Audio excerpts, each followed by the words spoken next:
Hey, it's Michelle coming to you with kitchen inspiration.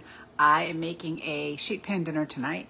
Italian subs. I started by putting some baguettes in the oven, and they're working. Whoops, I forgot to turn the camera. They're working to get nice and hot because she's serving them with that. And then I have one of my half sheet pans out here. I love these sheet pans from Pampered Chef. Honestly, they work so good. They're amazing. So we're going to use that. So the first thing I'm going to do is make the dressing. So I'm gonna grab 4 cloves of garlic here off of my head. All right, so I got 4. Wow, these are nice big cloves of garlic. I'm so happy. I like a nice big clove of garlic. I'm just gonna hack them in half because you get more out of them when you do that. You don't have to peel them with our Pampered Chef garlic press, but if you hack them in half, you just get like twice as much output. Okay, so I'm gonna put that in there. I'm gonna pull off my little Barbie hairbrush, because I'm gonna use that.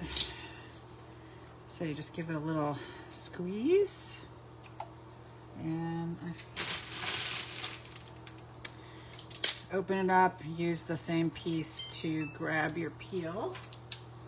So we're gonna do that real fast with all these.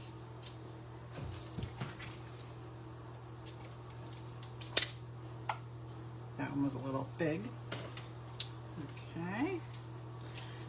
We also have another garlic tool that you could use instead of this. You could use the garlic prep tool, which is like a little box, and that will slice or cube your garlic. I tend to reach for this one because I've been reaching for it for 25 years. So it's a habit, which is our garlic press. All right, I'm almost done here. If you're eating Italian food, you gotta have fresh garlic. It only makes sense. Besides, it fights cancer and heart disease and just makes everything taste delicious. So why wouldn't you use fresh garlic? All right, there we go. All set. Get all these peels out of the way. All right, so we're going to make salad dressing basically here, and I forgot to get my whisk.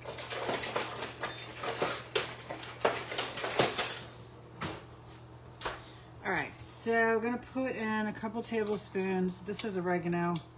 I don't have oregano, so we're just using Italian seasoning because I ran out of oregano, and I have it growing in the garden, but I haven't dried it yet. Okay, so we're gonna put a couple tablespoons of Italian seasoning in. A quarter of a cup of red wine vinegar. Take out. So I'll take that out.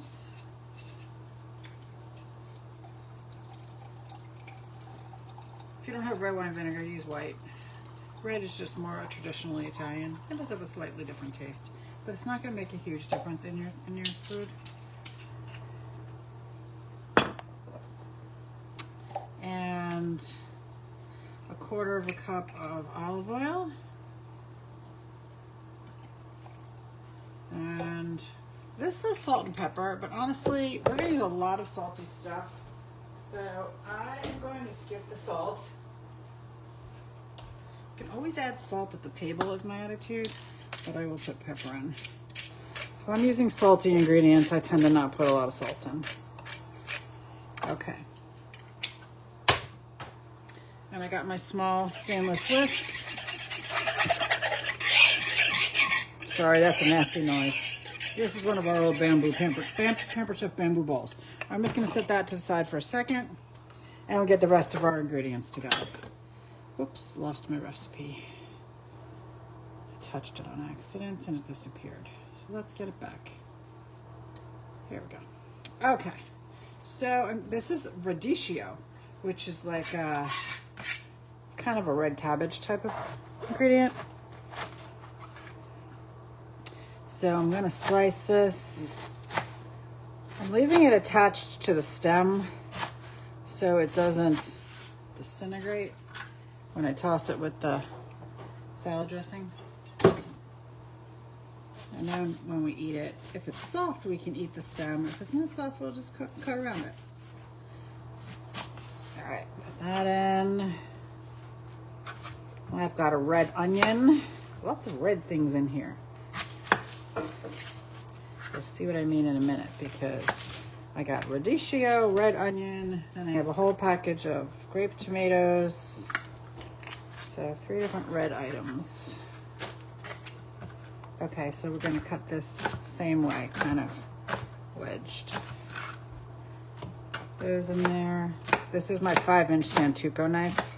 This is my favorite knife. I love all of our Pampered Chef forged cutlery knives, and they come in this beautiful block. I'm gonna turn this a little so you can see the beautiful block. Whoops, I guess you can't see it like that. Let me pull this off. See, it's sitting here. It's gorgeous. And it has all my knives in it, including 8 steak knives. I absolutely love that knife box set. It is fabulous.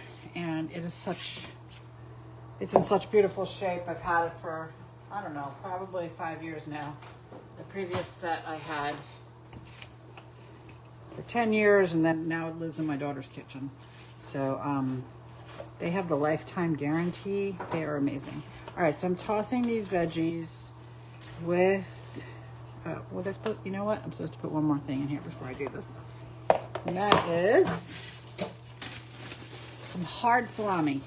So when you go to the deli, ask for hard salami, not Genoa, okay? Genoa is a totally different product. I'm gonna use a different knife for this. I'm gonna use a carving knife. That is my bread. I'll check that in a second. So the Santoku knife is a vegetable knife, and I use it for cheese also, but it's not really made for meats. Oh, smoke in my eyes. Turn off my bread and turn off my timer. All right, so I told you this was called sheet pan Italian subs, so we gotta have some good Italian meat in it, right? So I went to the deli and I ordered some good hard salami. And I asked them to cut it about a 1/2 inch thick instead of cutting it in slices like you would for a sandwich, so that I could cube it up like this. Because we're not making sandwiches, even though it's called an Italian sub dinner. It's a sheet pan dinner. We're gonna cook it in the oven and then serve it with those crusty baguettes, or if you got a good Italian bread, that would work too, okay, from the bakery, you know. All right. So once I get these chopped up, this is a workout cutting through this salami, let me tell you. It's making me pant. It's hard work. Okay, I'll put that in there. I'm gonna toss it all in the salad dressing. Oh, and I have one more thing to put in before I put it on the sheet pan. And that is, I got sticky fingers now, 1 second. Where did they go?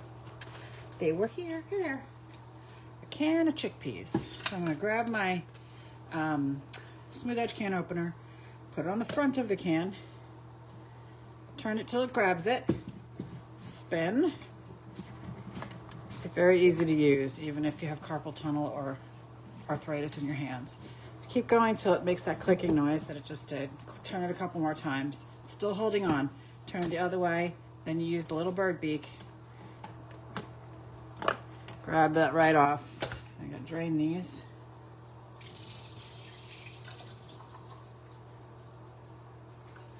Dump those in. Wow, I don't know if my bowl is big enough. What's nice about these is none of this stuff is sharp from that thing.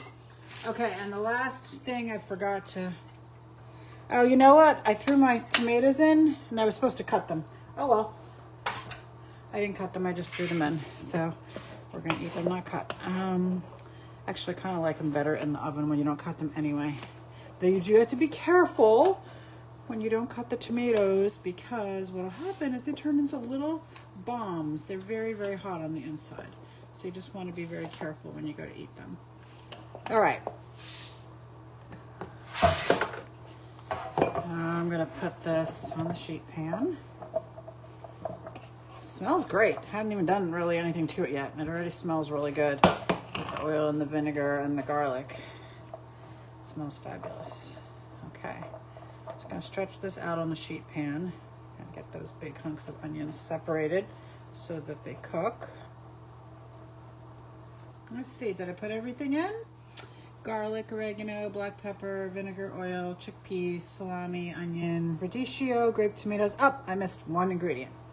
I knew I missed something because I was thinking that it was very red and it was missing a color. It is missing a color, and that is pepperoncinis. I love pepperoncinis. You probably recognize them from Olive Garden, right? They're in the food, in their salad at Olive Garden. But if you grew up in New York like I did, pepperoncinis were like a staple in your diet. So, whoa. I'm supposed to throw 8 of them on here. And pepperoncinis get this fabulous flavor when you cook them. They're so good. If you've ever seen my video on Mississippi pot roast, which has pepperoncinis in it, go check it out. You just scroll down through these videos until you find the one labeled Mississippi pot roast. That's another recipe with pepperoncinis. Let's see, 1, 2, 3, 4, 5, 6, 7. And I'm stabbing them as I take them out of the jar just to get some of the juice out of them, because that will make them not quite as pungent, or as, you know, they'll have less of a bite. Okay, so now we got that little bit of greenery in there. They have just a little bit of green. Now I'm going to throw this in the oven, 450, for 15 to 20 minutes, and let all the veggies roast up nicely. Let my chickpeas get roasted. It's going to render some of the fat out of the salami and make the whole thing taste really good. And then when it's done and it comes out, I've got some fontina and some locatelli, which is pecorino romano. I'll show you the end. Oh, where's the end? That's funny. This must not be pecorino romano. It must not be locatelli brand. Which, oh no, this is a completely different thing. This is Tennessee whiskey cheese. I gotta go get the locatelli. Good thing I read that. So when it comes out of the oven, I'm going to put some grated cheese over the top and just let it melt in there. And then we're going to eat it with that bread, and just going to be a fun and delicious dinner. So I hope you enjoyed the recipe. Thanks for joining me. If you would like to share this recipe with your friends, go ahead. It is public. You can just hit share underneath here and it will go on your timeline and they can see it. So thanks so much for joining me. Have a great evening.